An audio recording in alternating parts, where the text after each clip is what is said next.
हाय, so आम्ही परत चाललो आहे चेरीच्या बड्डेची शॉपिंगला. चेरीचा बड्डे जवळ येतो पण आमची शॉपिंग संपत नाही आहे. लग्नासारखी शॉपिंग चालू आहे आणि ती संपत नाही आहे. सो आम्ही जात होतो उल्हासनगरला, पण इतकी ट्रॅफिक होती तिकडे, आम्हाला अर्धा तास तिकडेच गेला.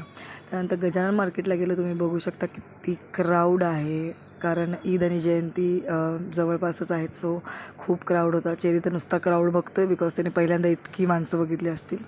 सो आम्ही पहिले गेलो चेरीच्या पप्पांची शॉपिंग करायला. मीन्स त्यांची शॉपिंग झाली होती, जस्ट ते त्यांचे कपडे घ्यायचे होते.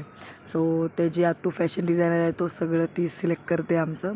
त्यानंतर मामा आणि मामी आम्हाला जॉईन झाले, बिकॉज मामीला पण साडी घ्यायची होती. सो तिकडून आम्ही निघालो. चेरीचे शूज घ्यायचे होते आणि त्याचा अजून थोडाफार स्टफ होता जो राहिला होता, ते घ्यायचं होतं. आम्ही सगळ्यांना साड्या घेतल्या, बट शूज घेतले नव्हते. सो आम्ही परत आमच्यासाठी शूज बघायला गेलो तिकडे.